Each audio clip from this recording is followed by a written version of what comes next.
Topik kita kali ini adalah tentang konsep dasar keperawatan gerontik. Pendahuluan tolok ukur dari kemajuan suatu bangsa adalah bisa dilihat dari salah satunya dari umur harapan hidup dari penduduk. Umur harapan hidup Indonesia masih di seputar 70 tahun atau belakangan ada perkembangan mendekati usia 72 tahun, di mana jumlah lansia terus meningkat. Kira-kira 500 juta penduduk usia lanjut di seluruh dunia pada tahun 2025. Dan ini akan terus berkembang hingga sampai dengan 1,2 miliar lansia, atau nanti akan dikenal sebagai baby boom, ledakan penduduk dunia yang untuk kelompok usia lanjut. Ini tentu sebagai indikator perbaikan kesejahteraan, perbaikan teknologi dan lain-lain, sehingga penduduk usia lanjut akan semakin meningkat jumlahnya. Siapakah yang disebut lansia? Yang disebut lansia umumnya adalah mereka yang sudah menginjak usia 60 tahun. Ya, jadi old age generally begins at the age of 60. Jadi dikatakan lanjut usia mulai ketika orang menginjak usia 60 tahun. Ya, tapi disebut tua itu juga bisa karena seseorang mungkin pada usianya saat ini belum 60 tetapi sudah mempunyai cucu, misalnya karena anaknya cepat menikah, atau karena konsekuensi dari itu kemudian dia dipanggil kakek. Ya, kakek orientasinya seperti seseorang yang sudah lanjut usia, atau nenek. Ketika mereka mulai melakukan sedikit pekerjaan, mulai mengurangi pekerjaan dan menjadi tidak aktif lagi sebagai profesional setelah pensiun. Apalagi di Indonesia pensiun usia 55-56 kan belum 60, tetapi kemudian sudah memasuki masa yang dimana mereka menjadi tidak aktif sehingga dianggap mulai tanda kutip menjadi tua. Apa kata kitab suci atau kitab? Mazmur 90 ayat 10 mengatakan,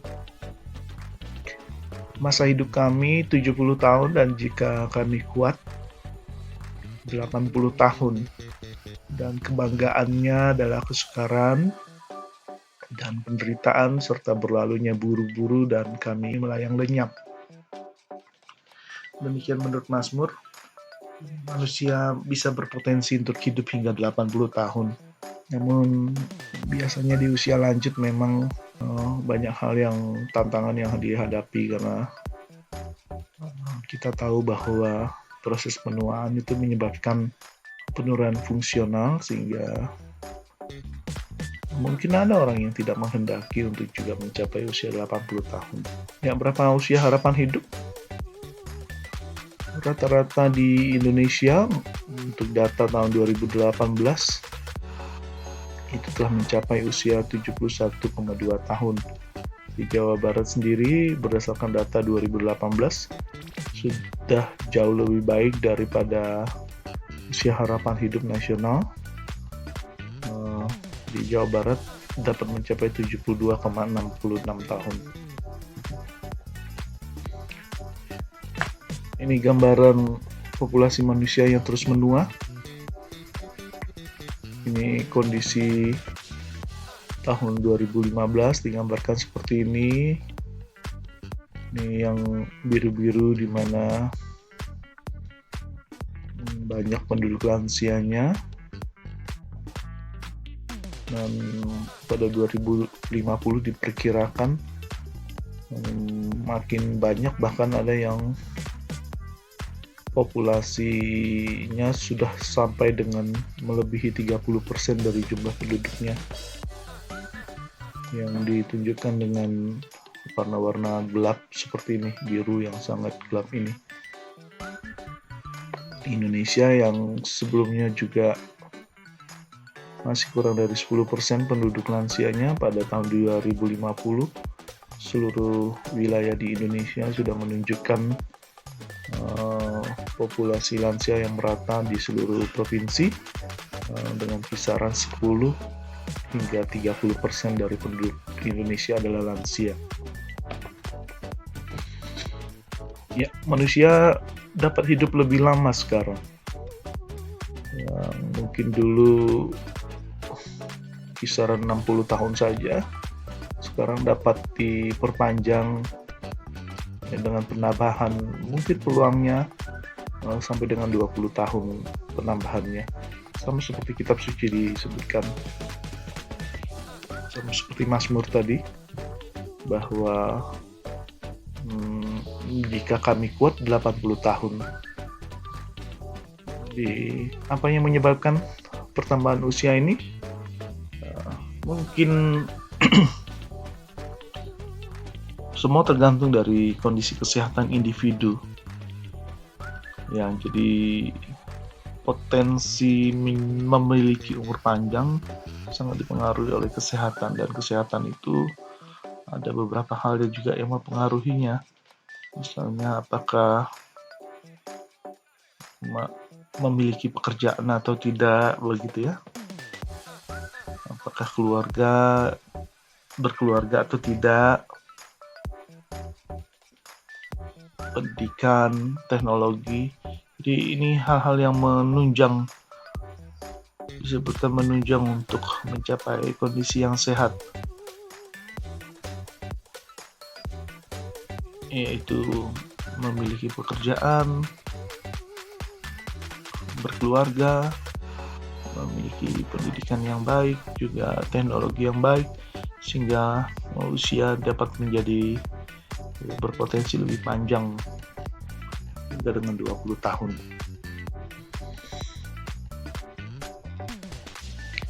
Jadi kesehatan pada lansia bukanlah terjadi secara acak, jadi bukan random. Ini hal-hal yang kemudian bisa diprediksi karena menyangkut status kesehatan seseorang. Lalu apa saja yang mempengaruhi status kesehatan?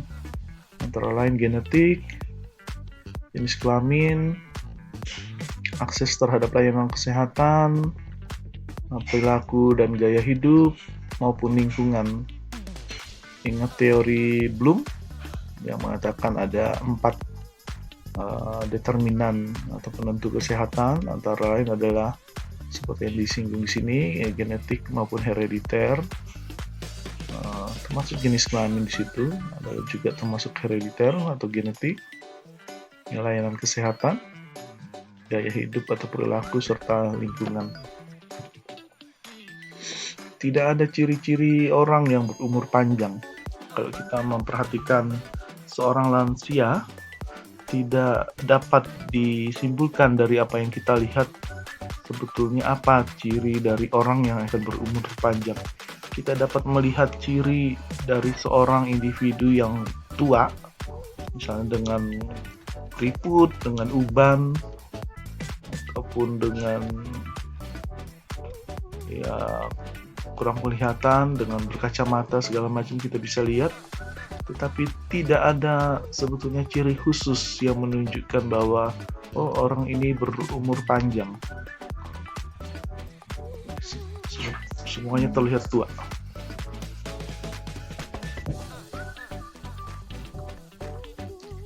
Lalu ini perkembangan jumlah lansia secara statistik dari tahun 2018. Penduduk usia lanjut di Indonesia di kisaran 9,27%. Jumlah ini akan terus meningkat. Di 2045 itu diperkirakan mencapai 19,8%. 9,27% itu kurang lebih sebanyak 24,49 juta jumlah lansia di Indonesia.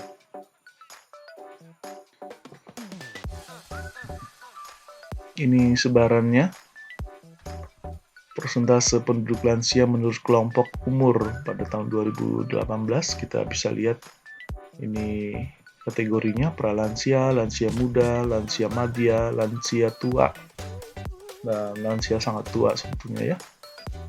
90 tahun ke atas.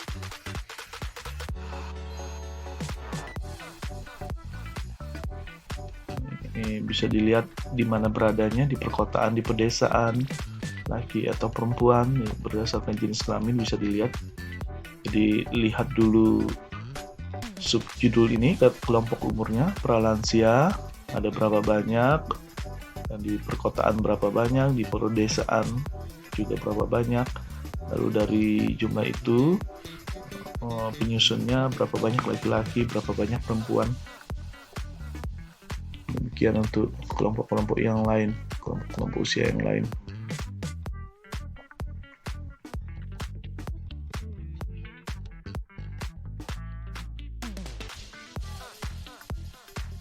Ya, maaf, betul. Ini lansia. Lansia secara umum yang berusia 60 tahun ke atas. Makanya persentasenya 9,27%. Nah, ini kita bisa lihat di keberadaannya di perkotaan, pedesaan. Jadi ini pengkategoriannya adalah pralansia, lansia muda, lansia madya, lansia tua 80 tahun ke atas. Sedangkan lansia saja yang usia 60 tahun ke atas, jadi kita bisa lihat datanya di sini.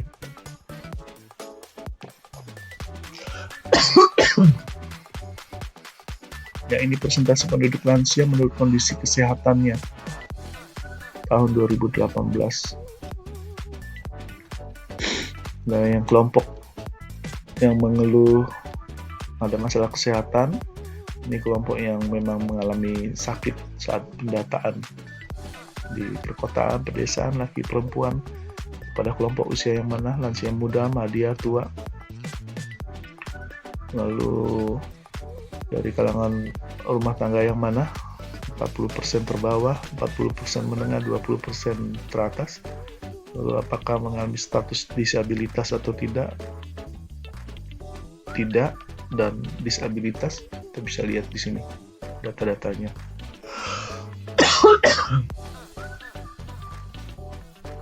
Di mana saja lansia berada?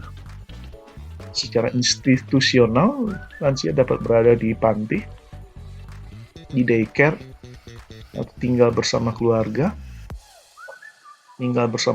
inti, atau tinggal sendiri sebatang kara. Ini 14 masalah umum lansia atau dikenal dengan 14I. Yang pertama, immobility atau kurang bergerak. Yang kedua, instability, mudah jatuh.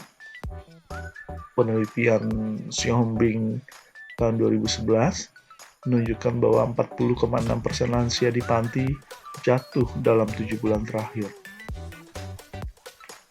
Penelitian yang lain, Xiaobing dan Tasya 2018, risiko jatuh lansia yang diukur dengan TUG diperoleh hasil seperti ini. Risiko tinggi untuk jatuh itu terdapat pada 87% lansia, dan risiko rendah untuk jatuh pada 13% lansia yang tinggal di panti.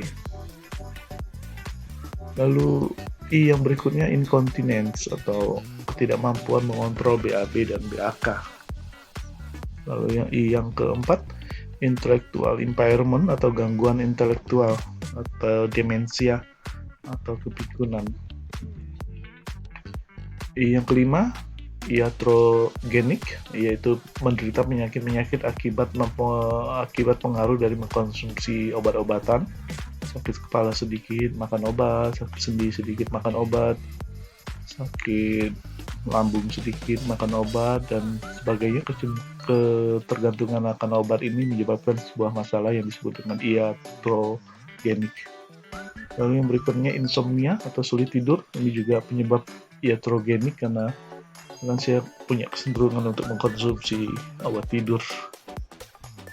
Lalu yang ketujuh imunodefisiensi, penurunan sistem kekebalan tubuh karena daya tahan tubuh yang menurun akibat penuaan. Lalu yang ke-8 impotensi, gangguan seksual. Yang ke-9 infection, yaitu sulit buang air besar, keras mungkin ya. Lalu infeksi mudah dialami oleh lansia karena daya tahan tubuh yang kurang tadi. Lalu yang ke-11 impairment, gangguan pada pendengaran, penglihatan, dan indera penciuman. Yang ke-12 isolation, sehingga potensi menyebabkan lansia menjadi depresi karena menarik diri dari lingkungannya ataupun dikucilkan oleh lingkungannya. Yang berikutnya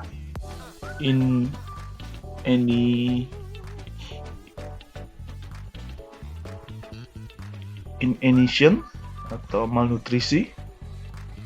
Lansia kurang bernafsu untuk makan, kurang berselera, sehingga asupan nutrisinya kurang. Yang ke-14 adalah impecunity atau kemiskinan karena lansia tidak memiliki penghasilan atau juga tidak memiliki asuransi, tidak memiliki pensiun yang diterima setiap bulannya. Ini jumlah penduduk lansia berusia 60 tahun. Saya nggak tahu, ini prediksi nih tahun 2020 kemungkinan jumlahnya 29 juta penduduk atau 11,4%. Belum selesai dihitung karena masih tahun 2020 pada saat ini. Lalu ini permasalahan lansia, 5% diurus oleh institusi, oleh panti, 25% dari semua responden. Para lansia ini menggunakan obat-obatan. Lalu juga 40% dari lansia mengalami komplikasi penyakit. Lalu respon terhadap pengobatan juga berkurang, mulai sulit bereaksi terhadap obat-obat yang dikonsumsi. Terus daya tangkal atau daya tahan tubuh terhadap penyakit juga menurun karena usia tua. Masalah yang lain, pengaruh proses menua menimbulkan berbagai masalah baik secara fisik, mental maupun sosial ekonomi. Lansia mengalami kemunduran fisik dan mental sehingga kurangnya integrasi dengan lingkungan dan memberi dampak kebahagiaan terhadap kebahagiaan mereka. Lalu sebagian lansia masih memiliki kemampuan bekerja, oleh karena itu sayang juga kalau tidak diberdayakan mereka, dimanfaatkan potensi yang ada pada diri lansia untuk bekerja. Lalu sebagian lansia masih terlantar, tidak punya bekal hidup maupun tidak memiliki keluarga. Lalu dalam masyarakat tradisional, masyarakat lansia dihargai dan dihormati sehingga berguna, terutama dalam hal pengalaman, sementara masyarakat industri, masyarakat modern cenderung ditinggalkan karena dianggap sudah tidak bertenaga untuk bekerja. Dalam masyarakat industri sudah masuk usia pensiun yang sudah akhir, veteran gitu, jadi seringkali tidak dimanfaatkan kembali. Lalu lansia dibutuhkan sebagai pembina. Jadi masyarakat Indonesia masih membutuhkan para orang-orang tua untuk membina para generasi muda, para pemimpin saat ini supaya tidak salah langkah. Lalu lansia membutuhkan fasilitas khusus bagi meningkatkan kualitas hidupnya. Di pengertian menua menjadi tua atau aging merupakan suatu proses menghilangnya secara perlahan-lahan kemampuan jaringan untuk memperbaiki diri, mengganti diri, dan mempertahankan struktur dan fungsi normalnya sehingga tidak dapat bertahan terhadap jejas atau termasuk juga infeksi dan memperbaiki kerusakan yang diderita. keperawatan gerontik. Gerontologi adalah cabang ilmu yang membahas atau menangani proses penuaan dan masalah yang timbul pada orang yang berusia lanjut. Sedangkan geriatrik ini juga menyangkut lansia, cabang ilmu untuk lansia dengan penyakit atau dengan kecacatan tertentu yang terjadi pada orang usia lanjut. Jadi perbedaannya gerontologi dan geriatrik adalah apakah lansia itu memiliki penyakit atau kecacatan atau tidak. Ya, geriatric nursing adalah praktik keperawatan yang berkaitan dengan penyakit pada proses menua. Sedangkan keperawatan gerontik adalah pelayanan profesional yang berdasarkan ilmu dan kiat atau teknik keperawatan yang berbentuk asuhan terhadap biopsikososial, spiritual, dan kultural yang holistik yang ditujukan pada klien lanjut usia baik sehat maupun sakit pada tingkat individu, keluarga, kelompok, dan masyarakat. Ini pengelompokan usia menurut WHO. Usia pertengahan atau middle age, usia 45-59 tahun. Lansia atau elderly, 60-74 tahun. Usia tua atau old, itu mulai dari usia 75-90 tahun. Dan usia sangat tua, very old, di atas 90 tahun. Di Indonesia batasan lansia adalah 60 tahun. Dan ini terdapat dalam Undang-Undang Nomor 13 Tahun 1998 tentang kesejahteraan lanjut usia, baik laki-laki maupun perempuan dikatakan lansia jika sudah berulang tahun yang ke-60. Lingkup asuhan keperawatan gerontik. Area praktik gerontik difokuskan pada tidak terpenuhinya kebutuhan dasar manusia pada lanjut usia sebagai proses dari penuaan. Lalu yang dilakukan adalah pencegahan ketidakmampuan akibat proses penuaan, perawatan yang ditujukan untuk memenuhi kebutuhan akibat proses menua itu, lalu pemulihan yang ditujukan untuk mengatasi keterbatasan akibat proses penuaan. Jadi apabila ada gangguan fungsional yang masih bisa diperbaiki, diupayakan untuk diperbaiki. Peran dan fungsi keperawatan gerontik. Yang pertama, perawat gerontik diharapkan sebagai caregiver atau dapat berperan sebagai caregiver, pemberi asuhan keperawatan secara langsung, sebagai pendidik klien atau edukator bagi lansia, sebagai motivator, sebagai advokat, ataupun sebagai konselor yang memberikan konseling bagi para lansia. Tanggung jawab perawat gerontik antara lain membantu klien lansia memperoleh kesehatan secara optimal, memperoleh kualitas hidup yang optimal, membantu klien lansia memelihara kesehatannya, membantu klien lansia menerima kondisi tuanya, membantu klien lansia menghadapi ajal dengan diperlakukannya secara manusiawi, bermartabat hingga sampai dengan meninggalnya. Yaitu demikian tentang dasar-dasar keperawatan gerontik atau introduction gerontology nursing. Semoga bermanfaat.